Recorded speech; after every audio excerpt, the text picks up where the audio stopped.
I thought I might find you here. Oh, put that sword away, would you? I'm not here to fight. No, actually I'm not. I came to see how you were handling the news. It's not every day that you hear the Druidic Council denounce the high crown of the Eternal Vales. All for the reasoning that they refuse to court anyone, no less. It made for a very... well, it was a surprise to us all. Even more so because you were crowned a fair few years ago, and have been doing a better job than a vast majority of your predecessors. It is more than a little... strange.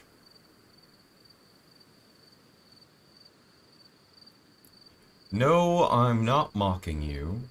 In fact, I think it was a rather stupid decision on the Council's behalf. Rarely do I ever think they've made a bad decision, let alone one that could do more harm than good. But this is... I can hardly believe that the Council would truly believe this would be the best course of action. It's an act that would only lead to the harm of many of the elven folk. It's difficult to say, but I'm quite disappointed in them. I had never thought they were capable of something so... moronic. Well, those are certainly some strong words, but I can't help but to agree. It's a move only a fool would make.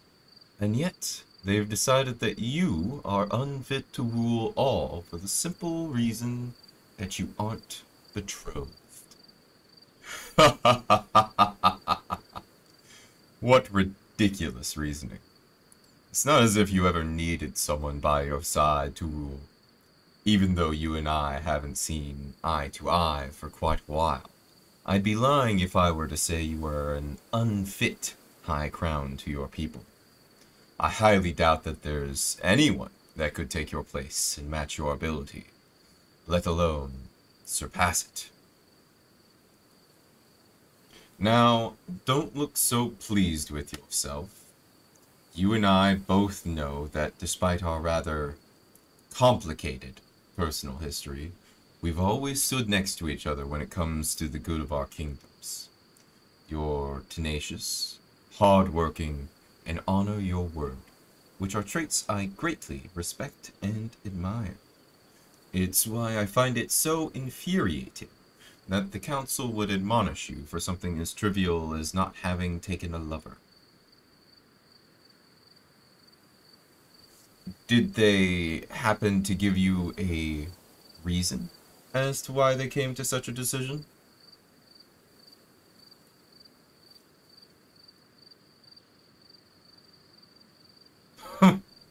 How ridiculous.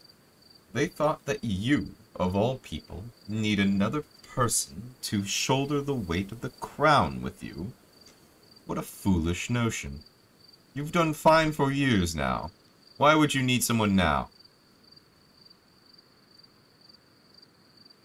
I suppose you are right. The reason is not of importance anymore. Now all that matters is what your response will be. So, what are you planning to tell the council?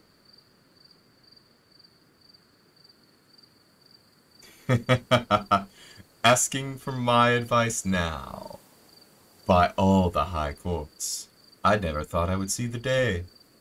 Surely the flames of hell must be climbing towards the crust of the earth, and frost must be ravaging your fruitful isles. I dare say that this may be the end of times. Don't look at me like that. I'm not making fun of you. I'm making fun of the situation. Though, I suppose you are right that a situation that has devolved to this level of agreement only affirms my thoughts that the council is wrong. It's not something that we should take lightly. Alright, if you really want my advice, I'll ask you this first. Do you plan to agree to the council's ruling, or to oppose it? Well, there's benefits to both sides. To agree with them would allow you to maintain your position with support from the council. To oppose them would allow you to remain unmarried, as you wish. However, the downsides to opposing them is that you would invoke their wrath, and they might call on the other kingdoms under their protection to attack the Eternal Vales. While I have no doubt of the strength of the elven people, you and I both know that there would be too many enemies to fight on your own. The choice is yours to make, but I should think that one of those two options sounds much better than the other. The idea of marriage annoys you that much? Dare I ask why?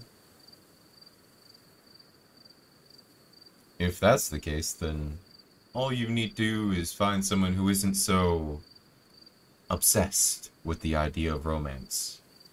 Or at the very least, who isn't obsessed with those flowery tales of royals who would trade their entire kingdom for their lover's sake. Then what other criteria do you have?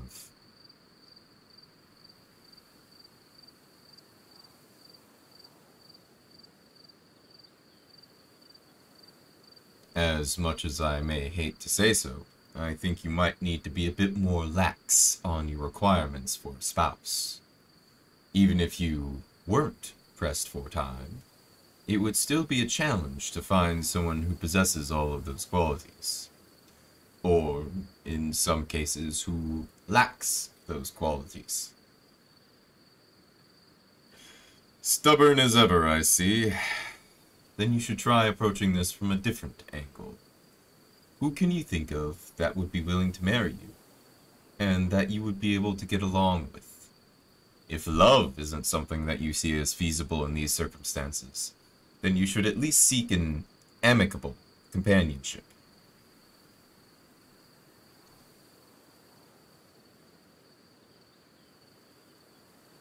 You're being overdramatic. There must be at least a few people that come to mind, yes? Someone who you can get along with, who won't impede on your duties.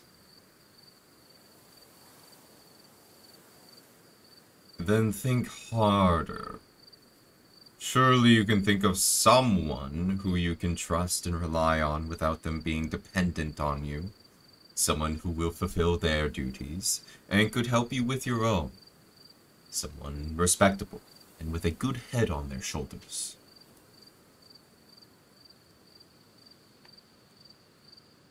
Then, if not that, then perhaps someone who knows you well, who can help you in your personal life. Or someone who could keep you company as a friend. Someone who you could have an enjoyable conversation with. No. There's no one who you know that would be a reliable, clever, and thoughtful enough partner to consider marriage with. Really?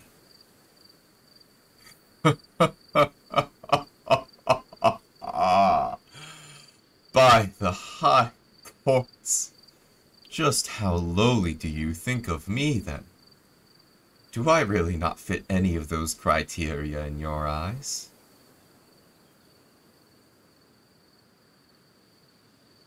Obviously I was.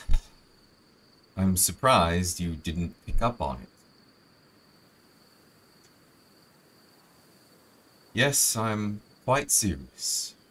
I think I am more than a viable candidate to be your betrothed. Are you laughing? Really? And what did I say that was so funny? Well, it's not as if I'm suggesting that we marry for love, am I? I'm merely suggesting this for the sake of convenience. If anything, a marital union would be the only plausible course of action for the both of us. Huh. Don't tell me you haven't thought past the immediate implications of this demand from the council. I'd imagine that you were only the first to be forced into this position because you are the one who has most loudly refused to consider entering a relationship. However, I highly doubt that you'll be the only one whose arm is twisted into making this choice. Being unattached myself, I'd imagine that I shall be on their list of who is next to force into a marriage. And I refuse to let myself be dethroned for such a ridiculous reason. If the two of us were to marry, it would resolve the problem. And why not? I dare say that our marriage is the best possible outcome at this point. We already understand each other, and the situation we're in. We both know what we want out of this relationship, and can continue on with our duties, uninterrupted. And so long as we both have found a spouse, the council cannot complain about our decision. Though it might take our chance to marry for love, there is no better solution. No, I don't mind losing that choice. As it stands, I see no one that I could find an affection for. And if I'm to marry anyway, then you are far from the worst possible candidate. Dare I say it, but you are actually one of the best. I mean every word. Despite our history, I can think of no one who I would find more compatible as a marital partner. Wipe that incredulous look off of your face, would you? I'm not suggesting anything so unreasonable. Marriages of convenience between people of our standing are incredibly common, and I'd much rather you than a stranger who I've only met in passing at some formal event. The devil you know is better than the one you don't, after all. You are dismissing the idea without even considering it. I'd highly suggest you at least think about it for at least a moment. And why is that? Why are you so certain that I would be such an ill-fitted match to you?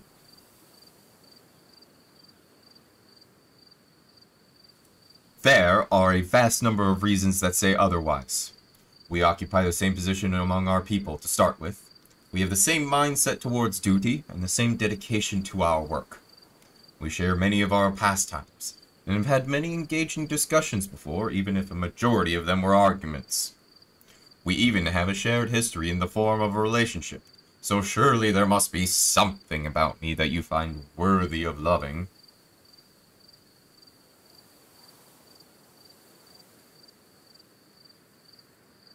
No, that isn't what this is about. I'm simply stating that if you were in love with me in the past, then there must be at least some part of me that you get along with. That alone would make us better suited for marriage than any other random suitor that sees fit to grab for our attention.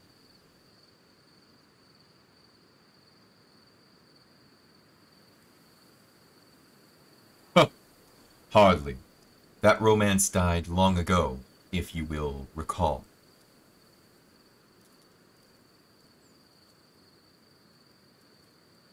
Because, even if our relationship died, parts of us that found love for each other have not.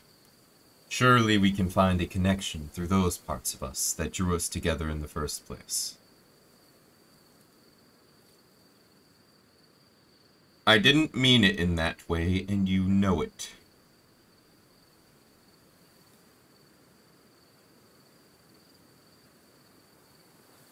Yes, you do. It's been years. I don't have any romantic feelings towards you anymore. No? I... don't. I don't.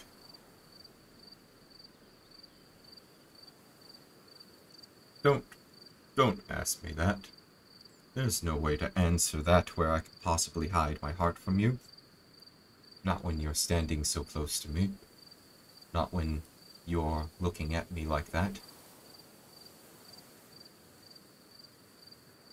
I won't repeat myself. I'm not answering that question. If you still refuse to consider my suggestion, then I'll be on my way. Goodbye, Your Highness. I wish you luck and guidance. What are you doing? Let go of my arm. What is there to talk about? I can think of nothing that requires any further discussion. That is not something we need to talk about. Now would you please unhand me? I suppose I'll take that as a no, then. So pray tell, what is it that you so desperately wanted to know? And that is not something that I'm going to tell you. May I please leave now? Then, could you at least take a step back?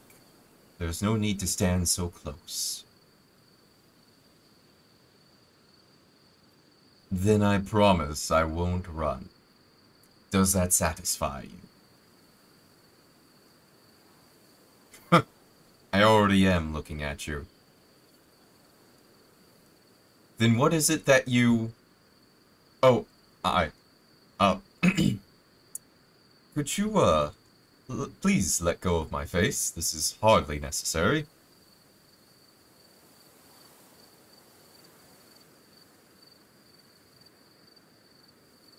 If that is what it will take, then fine. You really want to know the truth?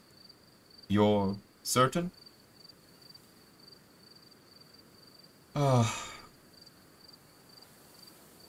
The truth is that, yes, I do still love you. With a full, aching heart do I love you. You have a hold on my mind that I have not the words to explain. And I know that even if I were to try, I'd only succeed in getting tangled in my thoughts of you. To get lost in you is my greatest dream. And yet, where once it was so close, it is now so far. To be completely honest, I doubt I ever truly stopped loving you. Even in the moment when we decided to part ways, my heart was yours. Just as it was every moment before, and has been every moment since. For the sake of our people, we had said.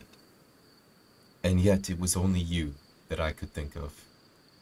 My heart, I fear, will always long for you. Even if you were to dig your fingers into my chest and pull it from under my ribs, my heart would belong to you. And to you alone. It is yours. I am yours.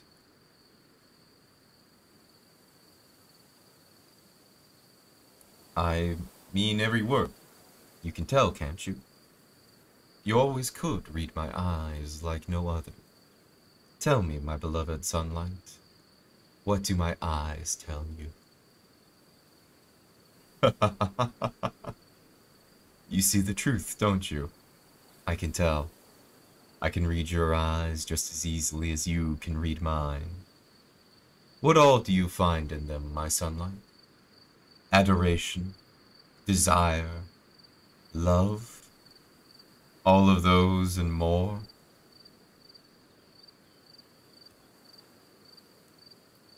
That is because my feelings for you are unchanged. They are the same as they always have been, and as they always shall be. Eternally, my heart remains yours. Yes, I'll admit that my marriage proposal might perhaps have ulterior motives, but there truly is some logic behind such a move. It's true that my benefits would be of a more personal sort. But there will also be personal benefits on your end. Of course. If you are willing, I'd love to talk about the details of this arrangement. I'm sure that I can convince you that our marriage would be worth your time.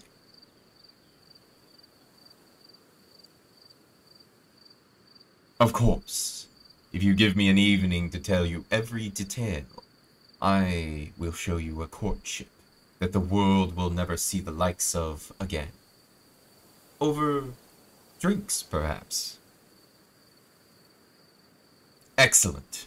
Then when might you be free so that we might discuss these matters? But now. But there's no drinks to be found here. Unless you mean from the rain clouds that seem to be... Surely you cannot mean that. To drink from you it's such an intimate act. You must remember that vampires do not make light of feeding from someone, yes? Please, I beg, touching your neck like that, running your fingers over those marks. You are doing unspeakable things to this poor heart of mine. I'm not strong enough to resist that lovely pulse, nor those intoxicating eyes. Please, do not tempt me like this. My love, my sunlight, please. I've never been able to tell you no when you have found something you want. Even after all this time, that has not changed. Stars above, I am weak. Come here, let me hold you close and feed into your wants.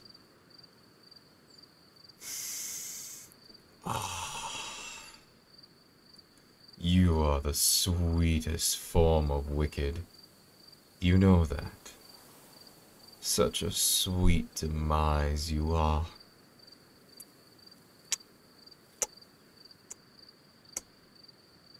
I've missed this lovely throat of yours, my sunlight. It feels so right against my lips. So warm and perfect. Just like kissing the sun.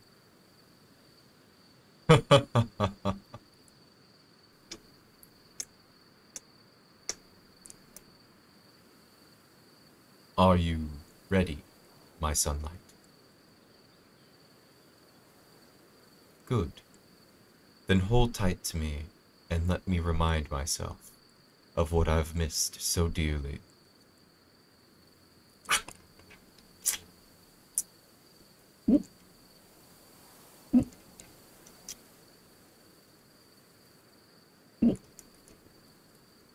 Oh, by the high courts, your blood.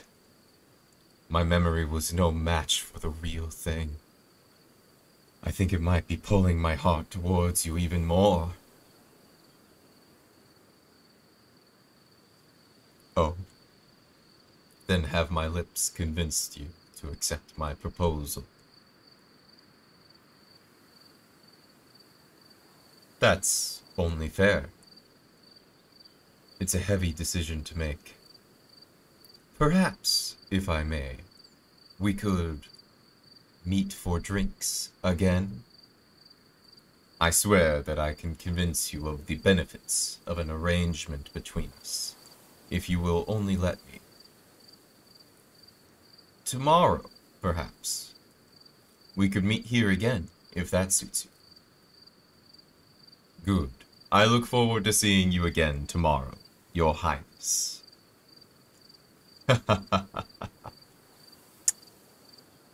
Sorry, I simply couldn't resist. Your eyes look so lovely in the moonlight, and I could never resist your lips. Sleep well, my dear sunlight. I hope you have only the sweetest dreams of me.